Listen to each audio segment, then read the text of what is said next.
El doctor José Félix viene en camino, está en un trancón, tan pronto llega, entonces le damos la oportunidad para que haga su intervención.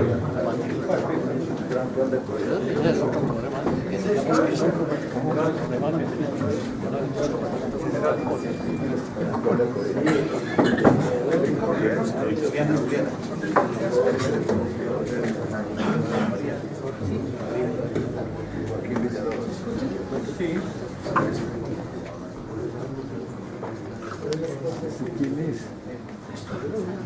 Le voy a preguntar quién es él. Es militar, civil. Buenos días a todo el auditorio. Lastimosamente, yo traigo una pregunta que me hubiera gustado que hubiera sido contestada también por los representantes que además en este momento están apoyando el proceso de paz, que son el doctor Germán Vargas Lleras y el doctor Simón Gaviria. Veo que a última hora desistieron de la invitación. Le agradezco al doctor Sudaski que esté acá. Usted lo ha dicho, se necesita valor. Sé que este es un auditorio difícil para usted. Entonces le agradezco que esté acá. Y antes de hacer mi pregunta, quiero hacer un pequeño resumen para que puedan contestar. Entre el año 85 y 94 el Estado abrió proceso contra los asaltantes del M-19 y se profirieron 3 acusaciones diversas contra los miembros de este grupo, a saber, una en enero, otra en octubre y otra en mayo del 92. En el 94, el nuevo gobierno colombiano no solo firmó el protocolo segundo adicional a los convenios de Ginebra, sino el pacto contra la desaparición forzada en Costa Rica, según el cual las víctimas de este delito deben ser indemnizadas y reparadas moralmente por los estados cuando sean declarados victimarios. Como consecuencia de lo anterior, algunos grupos de abogados iniciaron campañas contra el Estado colombiano y empezaron las denuncias por desapariciones forzadas. En el año 98, el colectivo de abogados José Albert Restrepo denunció a Colombia ante la Comisión Interamericana de Derechos Humanos en Washington por la supuesta desaparición forzada de 12 personas en los hechos del Palacio de Justicia. En el año 2012, el doctor Omar Borges viajó con poder otorgado por ACORE a la Comisión Interamericana de Derechos Humanos con el fin de colaborar en el proceso. La defensa de Colombia estuvo integrada en un comité compuesto por abogados de los Ministerios de Relaciones Exteriores y de Defensa Nacional. Los abogados de este comité, podemos decir sin temor a equivocarnos, desconocen la realidad de los hechos. Marginar posiblemente por desconfianza a los militares que estuvieron representando al Estado en aquellos momentos equivale a aceptar las infamias de los acusadores del colectivo de abogados Albert Restrepo. La posición de los acusadores está muy clara. Pretenden monumentales indemnizaciones a razón de cerca de $1 millón por desaparecido o torturado, y el doble cuando se trate de un magnicidio. Por eso cínicamente manifiestan que el abogado Carlos Horacio Urán era magistrado y por tanto su asesinato es un magnicidio. El mencionado profesional era abogado auxiliar del Consejo de Estado y jamás fue magistrado. Además murió en manos del M-19 como consta en el proceso 4119 adelantado contra el M-19 en el juzgado segundo penal especializado, el cual no ha progresado desde la acusación formulada por la juez sin rostro el 15 de mayo de 1992. La forma en que los abogados han defendido al Estado es manifestar que en Colombia no ha habido impunidad en el caso del Palacio de Justicia, y la prueba es que hay 2 altos oficiales condenados por la desaparición de las personas sobre las cuales se fundamenta la acusación del colectivo. Se refieren obviamente al general Arias Cabrales y al coronel Plazas Vega. En noviembre del 2012, el Ministerio de Defensa logró que se nombrara al abogado internacionalista Rafael Nieto Loaiza como defensor de Colombia. Y luego de una imponada contienda para evitar que nombraran abogados que irían a aceptar como ciertas las desapariciones, el doctor Nieto Loaiza fue contratado por la directora de Agencias para la Defensa del Estado, doctora Adriana Guillén. Nieto Loaiza presentó a tiempo un escrito de 386 páginas donde Colombia saldría absuelta de las declaraciones del colectivo de abogados. El doctor Nieto fue abordado por la prensa y con fundamento en un profundo y bien documentado trabajo manifestó a los periodistas que podía probar que en los hechos del Palacio de Justicia no había desaparecidos. Paradójicamente, la prensa, posiblemente manipulada por alguien, armó un escándalo manifestando que no reconocer desaparecidos era desconocer las sentencias judiciales.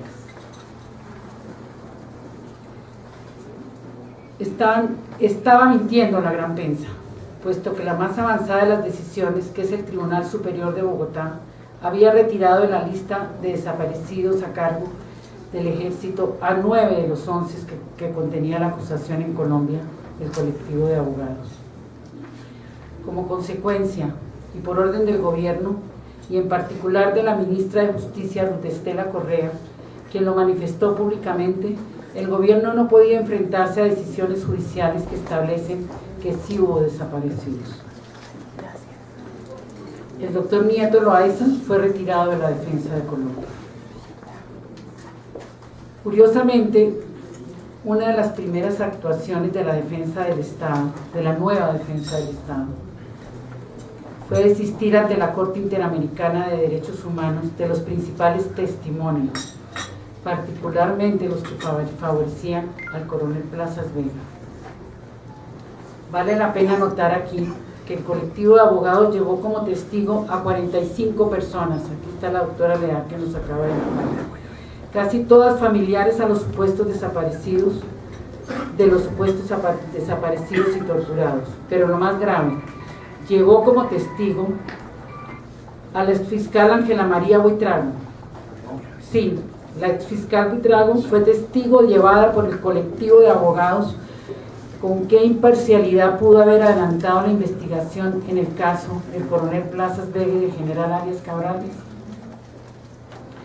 Rafael Nieto había conseguido que el Estado llevara como testigos para desmentir a la Buitrago al propio Edgar Villamizar, quien ya ha declarado ante la Procuraduría y ante el juez 55 de Bogotá que él nunca ha declarado contra el coronel Plazas, que no lo conoce y que no estuvo en los hechos del Palacio de Justicia.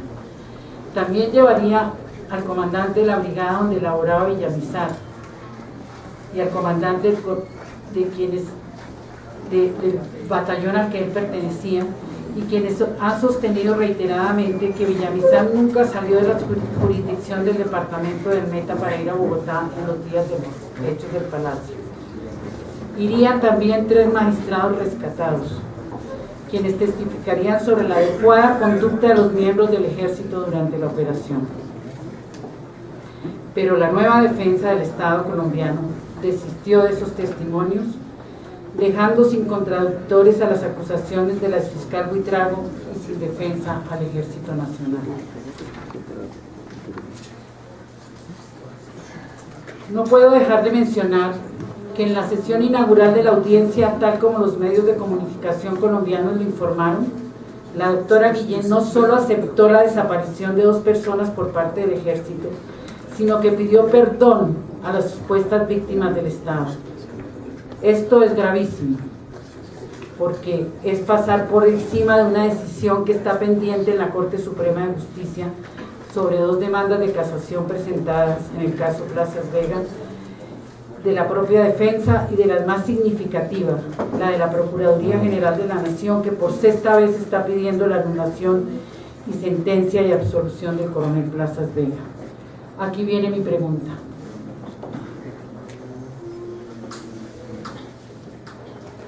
Por eso lamento que no estén aquí los representantes del gobierno.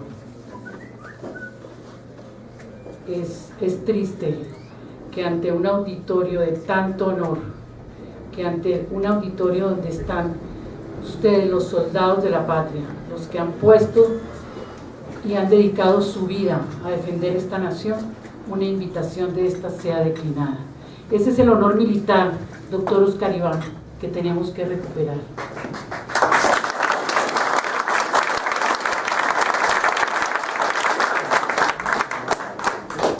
Mi pregunta sería la siguiente: ¿qué actitud van a tomar ustedes, como quiera que son en este momento los más altos representantes de los partidos políticos de Colombia, para evitar una aberración jurídica internacional y un ataque infame contra la institución que salvó a Colombia del terrorismo el 6 y 7 de noviembre de 1985? El doctor John Sudarsky lo ha dicho, este es un tiempo histórico. De las decisiones que se tomen en este momento puede depender el futuro de la patria. No se puede permitir que se acabe con la institución más valiosa y se le ponga a pedir perdón por delitos que no ha cometido, mientras los verdaderos terroristas están hoy en el poder. Muchas gracias.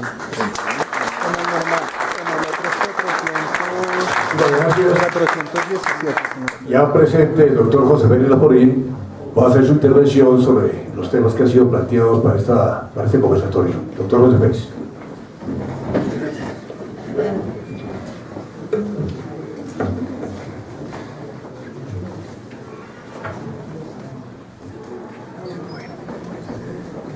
Bueno, primero para saludar pues a los miembros de la mesa, muy especialmente al general García Core, a todos los generales, a Oscar Iván.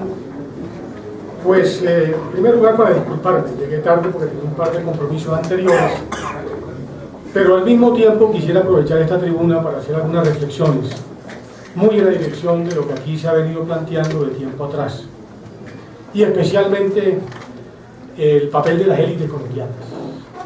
Creo que este es un país que avanza a ciegas en un escenario que puede ser terriblemente crítico para Colombia en el curso de los próximos años.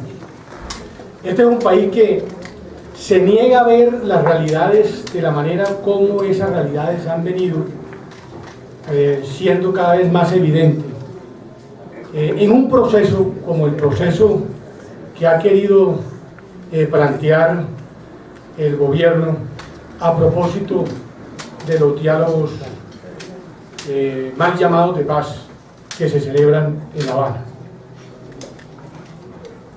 El debate hoy en Colombia es un debate que está mal planteado entre la guerra y la paz.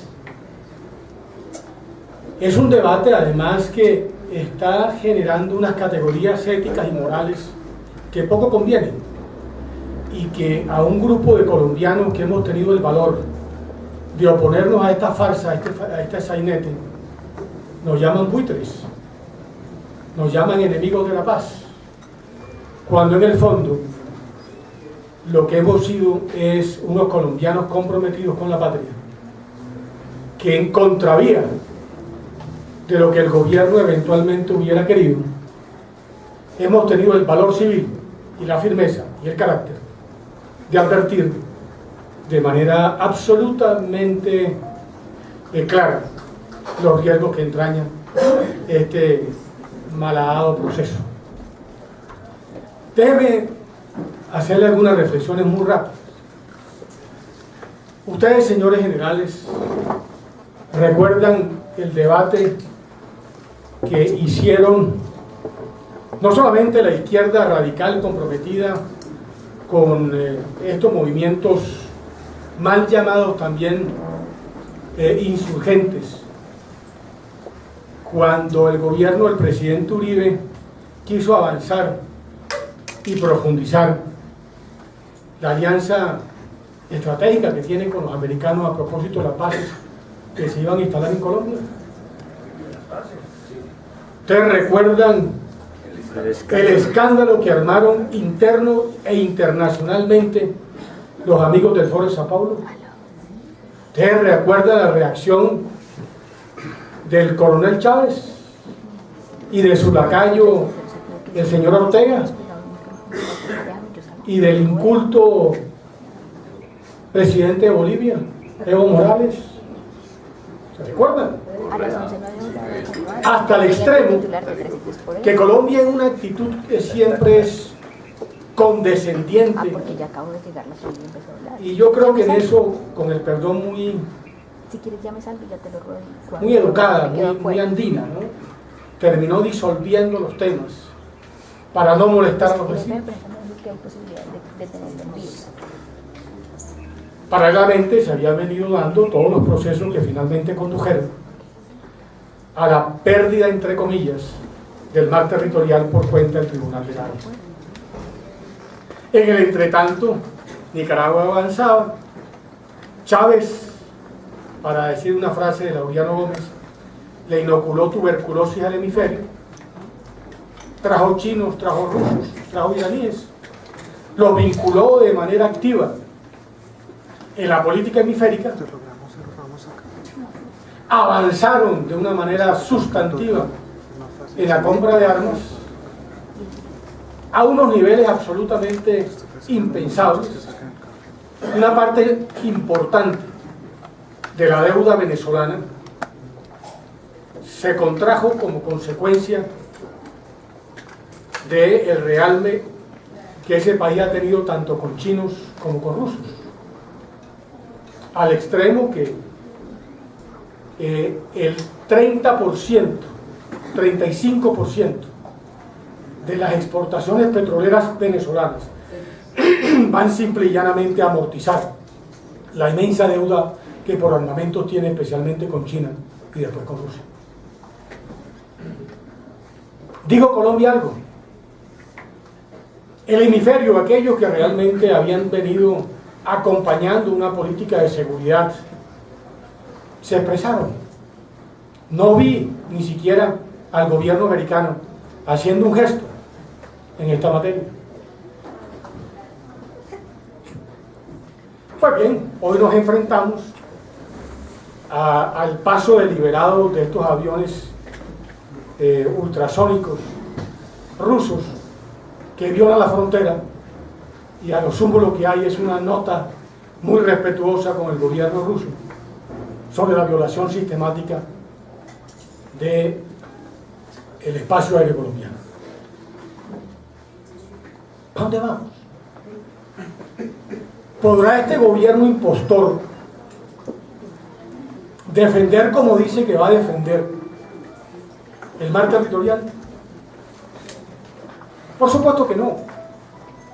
Este gobierno es un gobierno timorato, que lo que le gusta es mandar los problemas para adelante, tratar de complacer a una tribuna ávida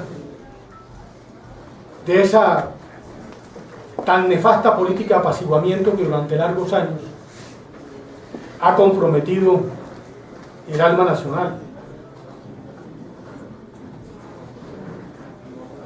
Creo que Colombia no va bien en ese escenario. Pero ustedes, por ejemplo, han podido identificar periódicos como El Tiempo, el espacio amplio y generoso que le otorga a esa izquierda radical que no quiere la paz, que lo que quiere es el poder para imponer su visión recortada de Estado y de sociedad que ellos tienen. Ustedes leyeron la entrevista que un español y caballero le hacen a estos narcoterroristas en La Habana. Da vergüenza. Que si se sentó en un lado, que si no se sentó, que en la cabecera, que si comieron, que si tomaron mojito. Y esa apología a estos criminales, ¿por qué? Y el país aplaude. Y uno oye radio todos los días y lo que encuentra es precisamente todos unos supuestos formadores de opinión pública comprometidos con esta política de apaciguamiento, donde el gobierno considera que aquellos que hemos venido reclamando una política mucho más digna y más clara en materia de seguridad somos unos buitres guerreristas.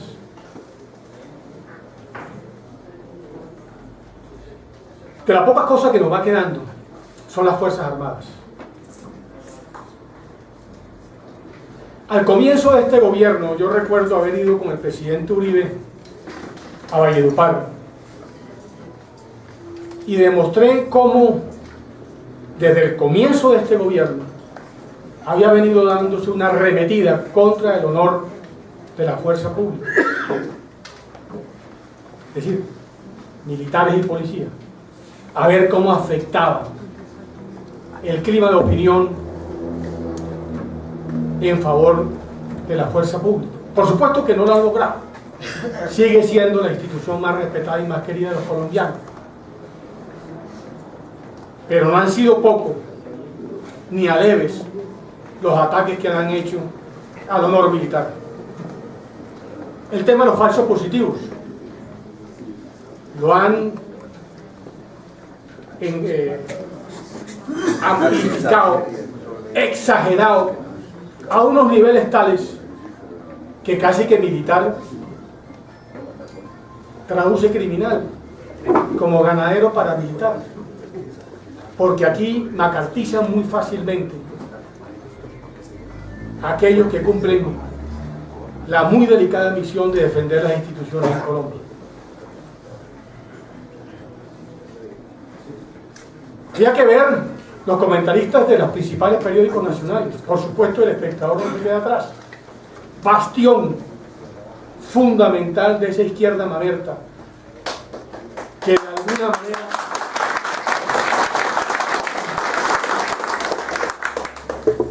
genera las condiciones para que este país siga creyendo en falsas teorías. Pero repito, doctor Enrique Gómez, a mí lo que me molesta es que las clases dirigentes no dirigen. Es la liviandad, como usted me lo enseñó hace tantos años, de las élites colombianas. Esa condición facilista de creer que se pueden acomodar siempre independientemente de los gobiernos, porque aquí la nota predominante en este país es la captura del Estado. Y en consecuencia estar ahí cerca del poderoso termina siendo mucho más rentable que acompañarse de esa vieja frase que hizo carrera de Fabio Echeverri, que la economía va bien pero el país va mal. Este país va mal. Y los medios de comunicación lo único que hacen es precisamente alentar ese camino equivocado en que nos lleva este gobierno impostor de Santos.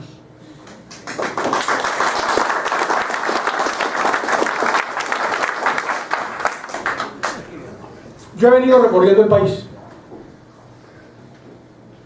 y encuentro que lo que piensan los colombianos no es lo que están pensando aquí los formadores de opinión.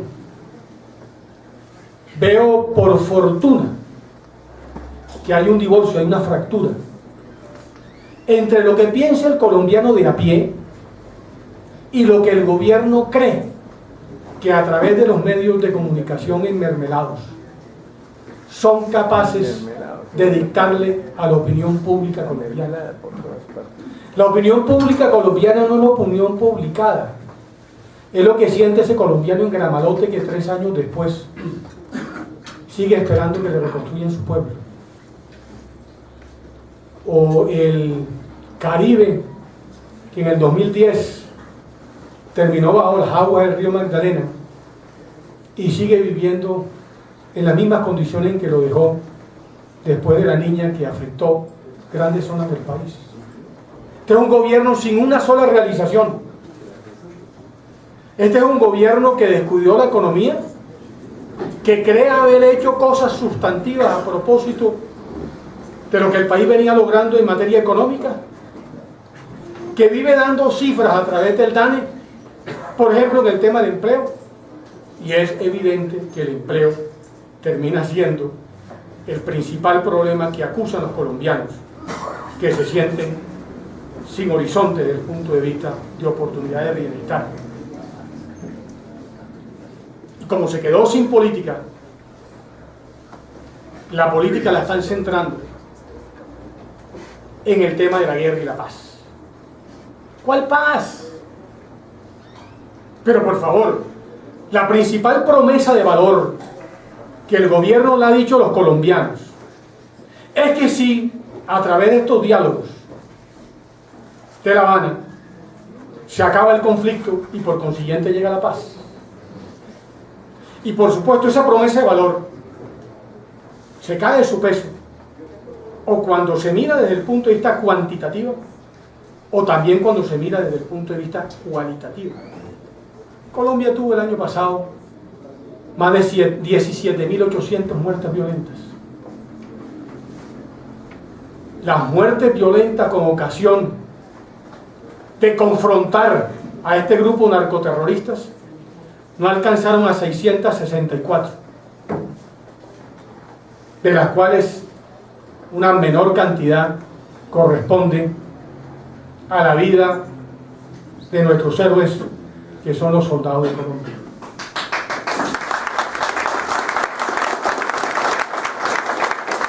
¿Y las otras 17.200 muertes violentas a qué se deben?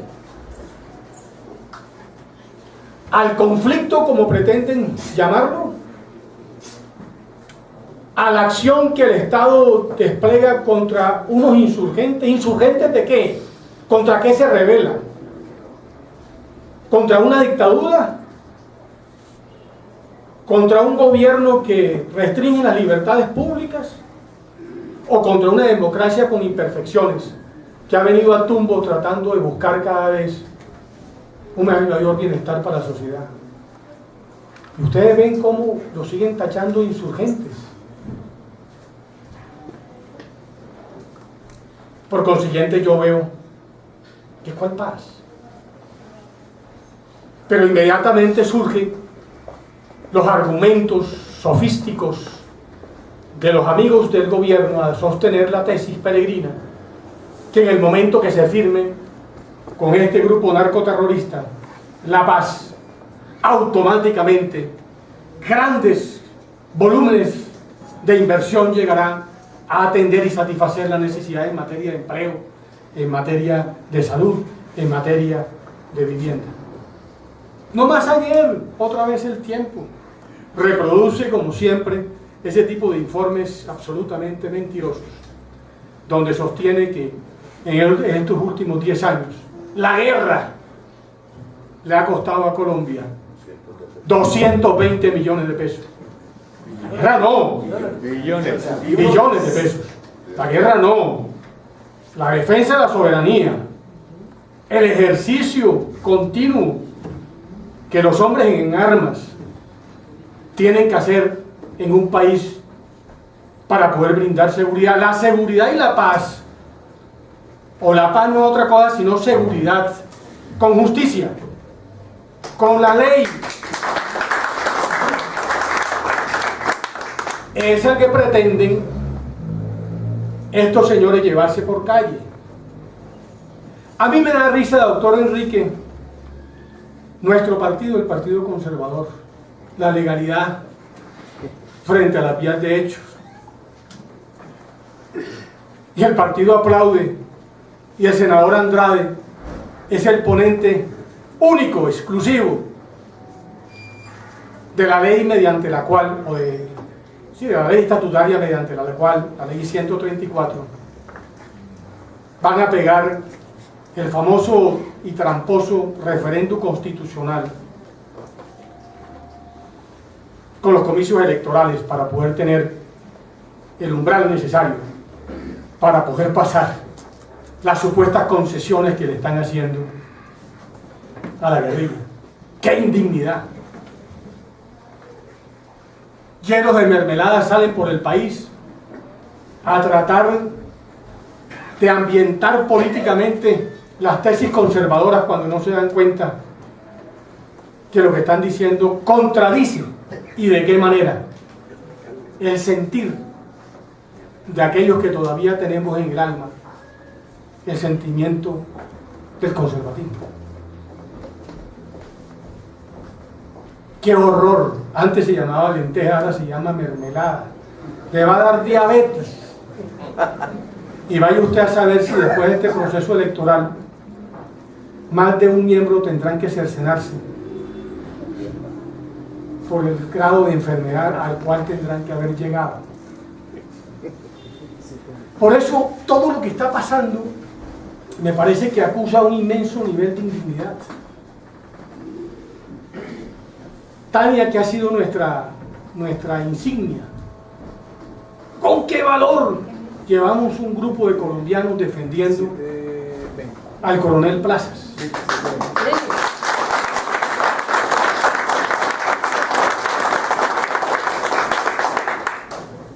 Mientras que el coronel Plaza preso, Petro deshaciendo a Bogotá.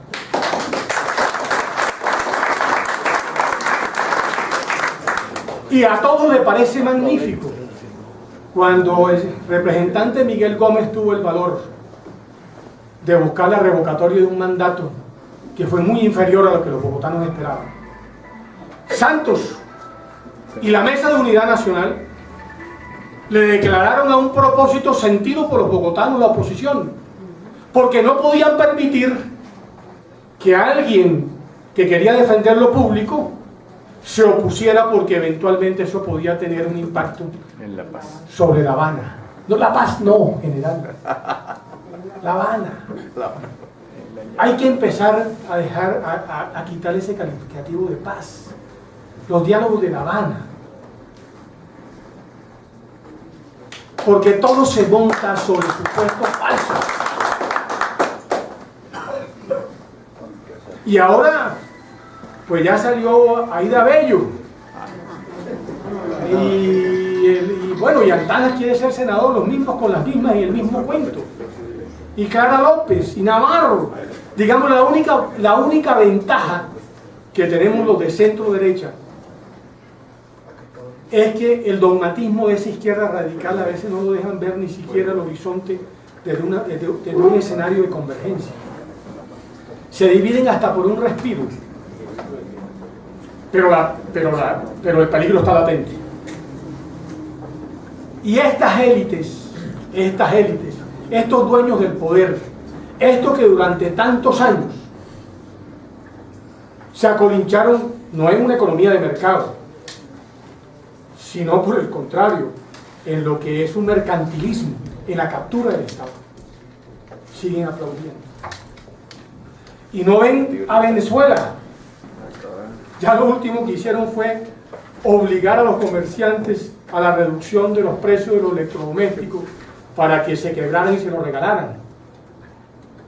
A un chavismo, ¿no?, furibundo, que cada vez que el gobierno se siente débil, hace con la propiedad privada lo que le viene en gana. Esa propiedad que esta élite consideró que no tenía por qué defenderse cuando se trataba de la propiedad privada sobre la tierra. No sobre los bancos, ni sobre los medios de comunicación, ni sobre los otros sectores altamente concentradores de la riqueza, sino sobre la tierra. Otra vez, doctor Gómez, otra vez la reforma agraria, el fantasma de la reforma agraria, pero ahora con un elemento peor: la zona de reserva campesina. Con razón, el Ministerio de Defensa, especialmente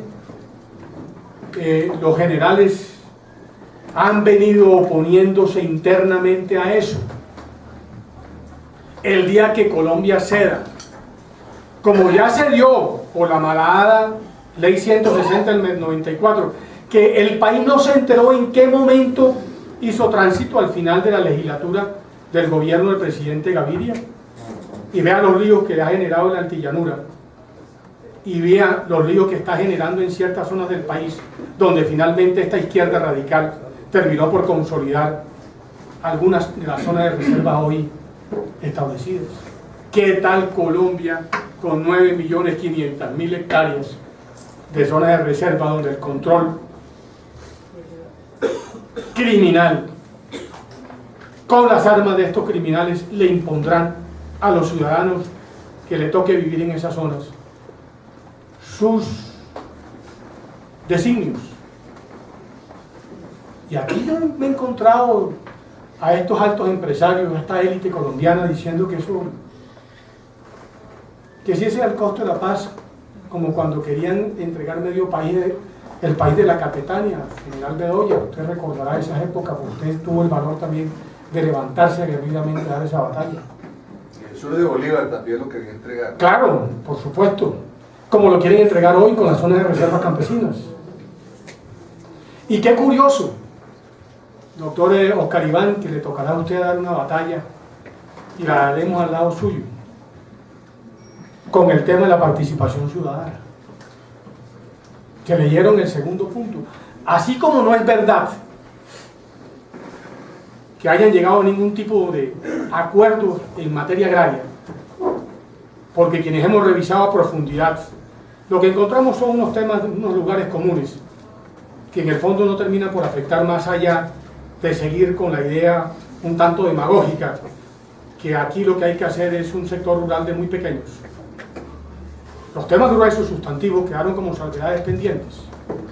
Y esas salvedades pendientes se le convirtieron al actual ministro de Agricultura en una piedra en el zapato a propósito de los baldíos de la Orinoquía, cuyo proyecto de ley lleva más de un año en salmuera y no la han podido sacar por las enormes contradicciones que el proyecto conlleva cuando tiene que satisfacer los intereses de dos poderosos, los de las armas y los del capitalismo o los del mercantilismo que captura el Estado. Vamos a ver cómo lo resuelve. Yo quiero ver cuál va a ser la solución de una región del país que sí merece un desarrollo de agricultura de gran formato para poder atender las necesidades no solamente del mercado interno, sino al mismo tiempo en algunos sectores de exportación. Le voy a dejar de todas maneras, general, ese documento que es una propuesta de desarrollo del sector rural para que lo comparta usted aquí con los miembros de ACORE, de tal manera que pueda ser un insumo de discusión sobre ese punto. Pero así como no lo hicieron en el primer punto, tampoco lo han hecho en el segundo. Pero se han dado cuenta las falacias que hay en el segundo punto. En el cuento de ampliación de la participación ciudadana, de exigir un estatuto de la oposición, de lograr que haya mucho más transparencia en el arreglo institucional que habilita las elecciones, cuando a Uribe Centro Democrático esas mismas instituciones le viven negando los derechos adquiridos por otros, precisamente para reducir y acortar la democracia. Cuando hay partidos pequeños, como el suyo, senador, a quienes el gobierno los condena a un umbral, y cuando el gobierno no permite una reforma política que le dé mucho más flexibilidad a los diferentes actores, y que algunos de los partidos hoy, con representación en el Congreso, muy seguramente van a perder la personería por las restricciones que el gobierno les terminó por imponer para no habilitar un escenario político mucho más deseable. En cambio, a estos criminales sí le abre la compuerta, y mientras que le abre la compuerta de participación ciudadana, frentes como la Teófilo atentan o intentan atentar contra el presidente Uribe y otros ciudadanos colombianos. Yo no sé para dónde van, pero me parece que aquí hay que hacer un alto en el camino. Yo terminaría por decirles dos cosas. Es el momento de menos discursos y el momento de la acción. Tania tiene un inmenso trabajo por delante. Aquí aquellos que pensamos con una concepción de Estado y sociedad de centro derecha, tenemos que hacer una causa común. Si no hacemos la causa común, este país va a rodar ante la actitud más que pasiva, vergonzante de la clase dirigente colombiana. Y será tarde. Santos será el Caldera colombiano. El mismo Santos lo advertía a propósito de Chávez cuando estaba en la oposición del gobierno de Uribe, que hay que ver lo impostor y lo traidor que ha sido. No sé si tenga causas o si tenga algún sentimiento, alguna convicción propia, pero hay que ver un gobierno hierro de ideas medulares sobre cómo manejar este país. Y con eso pretende gobernar. Por eso tengo la plena certeza, doctor Oscar Iván, que el país ya sabe por quién no vota. El país no va a votar por Santos.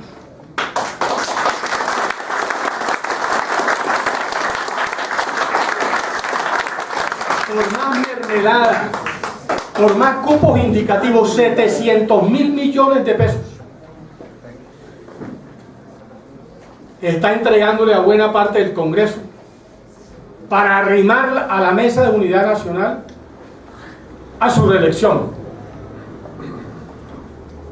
El juicio de la reelección de Uribe todavía tiene encartado a una persona a quien yo quiero y aprecio mucho como Basadas Pretel. Y aquí impune y tranquilamente los medios de comunicación ni lo comentan. Cómo ha venido uno tras otro cayendo buena parte de los congresistas de la Mesa de Unidad Nacional por la inmensa mermelada que reparte frente a una campaña reeleccionista que lo que va a la entrega del país al castrochavismo, sin que haya por parte de esas élites colombianas una sola voz de protesta. Nos quedan ustedes, nos quedan miles de servidores de la fuerza pública, buena parte de ellos en uso de buen retiro. Tania, tu trabajo tiene que ser en todo el país. Tienes que convertirte en la heroína, en el punto de convergencia de todos aquellos que sí han defendido en condiciones tan adversas de guerra política y judicial la soberanía colombiana. Yo tengo la plena certeza, sí, que si hacemos una verdadera cruzada, derrotamos a Santos, porque el país ya lo tiene claro. El país no vota por Santos. El país está en búsqueda de alguien que encarne valores como lo que ha pretendido Oscar Iván Zuluaga. Él es. Muy bien, doctor Zuluaga. Por consiguiente, tenemos que trabajar mucho. Tenemos que hacer un inmenso esfuerzo para salvar esta, que es nuestra patria. Muchas gracias.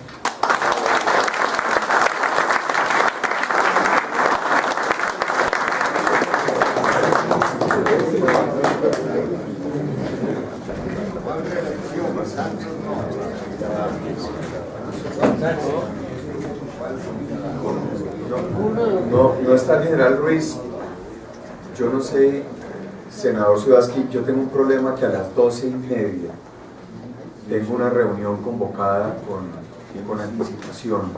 Pero ya son las 12:30. Por eso, tengo esa dificultad porque para el foro de preguntas y respuestas la senadora Tania Vega nos hacía una reflexión que amerita comentario y otras preguntas, pero ¿cómo hacemos para manejar esa limitación de tiempo? Una pregunta.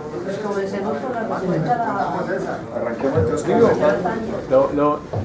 Doctor Zuluaga, yo la manejo mientras llega mi general. alguien que nos ayude. general. Muy La bien. respuesta a la doctora Tania. La respuesta a la doctora Tania entonces que... Gracias. Doctor Laforí, ¿usted escuchó la pregunta de la doctora Tania? Sí, la pregunta sí la escuché. ¿Puede iniciar con la respuesta? Oye, la pregunta fue, ¿qué harían ustedes en este momento para evitar que se cometa esa injusticia que sabemos que se está planeando y programando en algunas entidades del Estado colombiano, para evitar la condena de nuestro ejército nacional y de un miembro de esa fuerza?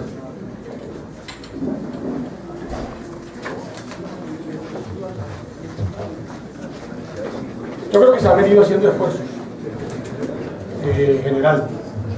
Se han venido haciendo esfuerzos y yo creo que esta casa es consciente que la guerra pasó del terreno militar a los terrenos judiciales y políticos. Por eso esta batalla que hay que dar es una batalla de fondo. perder la batalla en el 2014 implica iniciar un proceso de degradación de la capacidad de respuesta que tiene la sociedad y, por supuesto, las Fuerzas Armadas para evitar que situaciones como estas sucedan. Voy a decir una cosa, no sé si políticamente conveniente, pero Pardo Leal tiene que estar muy contento de la manera como Accionar Judicial terminó a través de un proceso de politización de la justicia, politizando en buena parte las decisiones de carácter judicial. Recuerdo, doctor Gómez, una conversación que fue en mi casa, donde estaba Cornelio Reyes, Raimundo Emiliani, cuando la primera reforma política para formalizar los partidos, que el doctor Gómez se oponía radicalmente, porque consideraba que los partidos eran formaciones sociológicas que no tenían por qué darle marcos legales.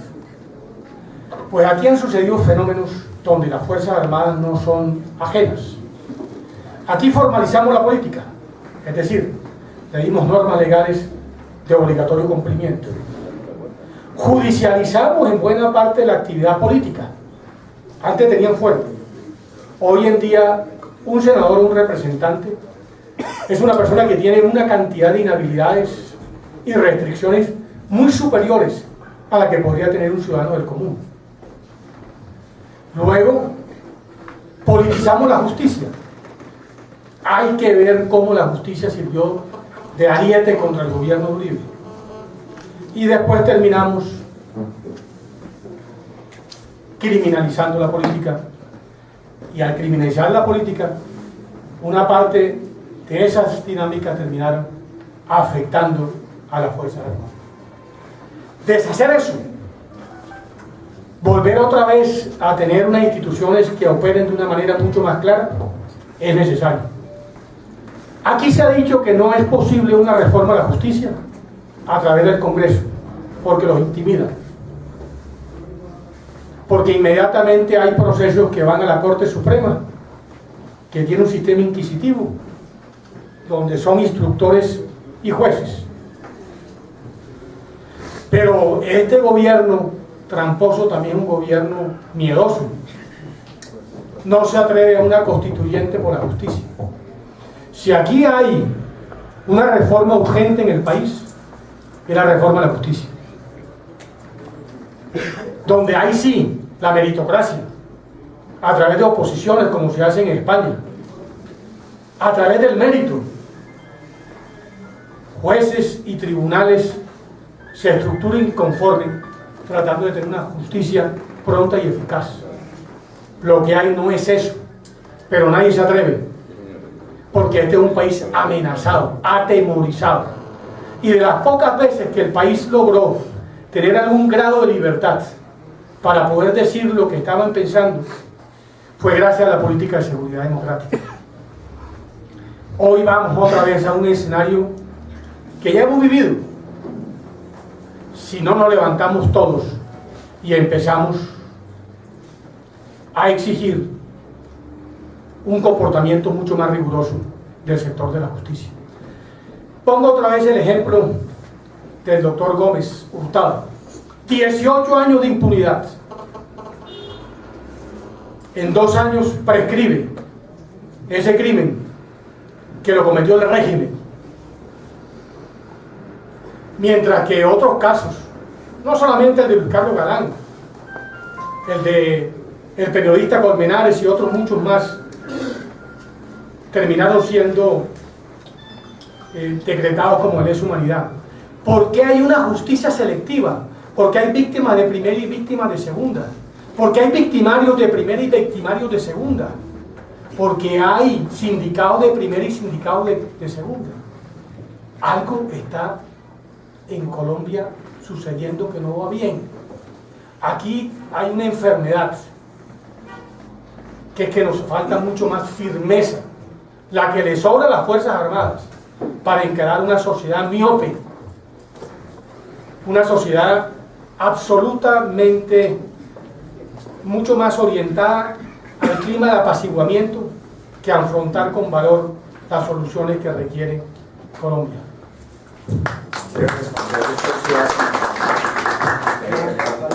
Yo quedamos en una pregunta, una respuesta. ¿Pero sobre esta misma voz? No, sobre otra.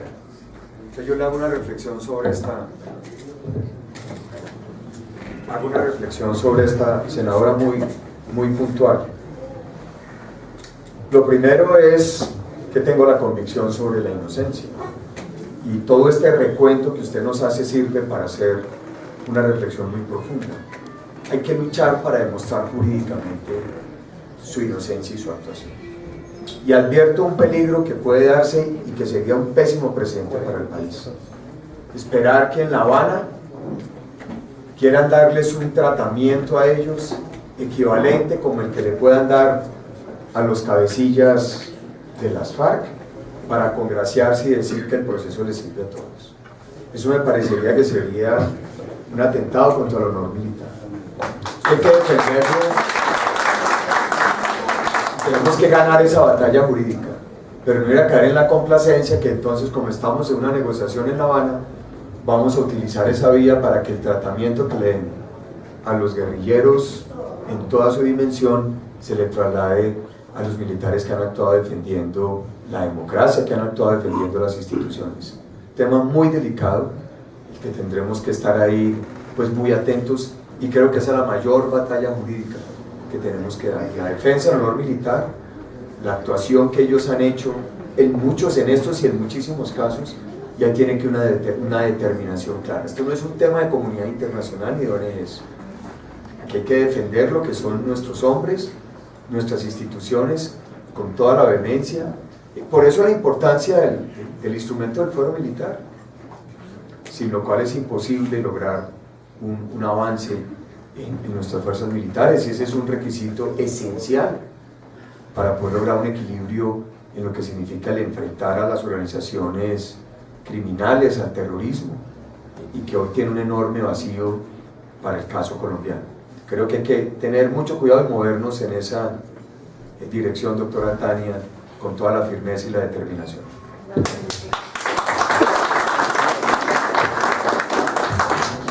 Dos temas. Caída del fuero militar.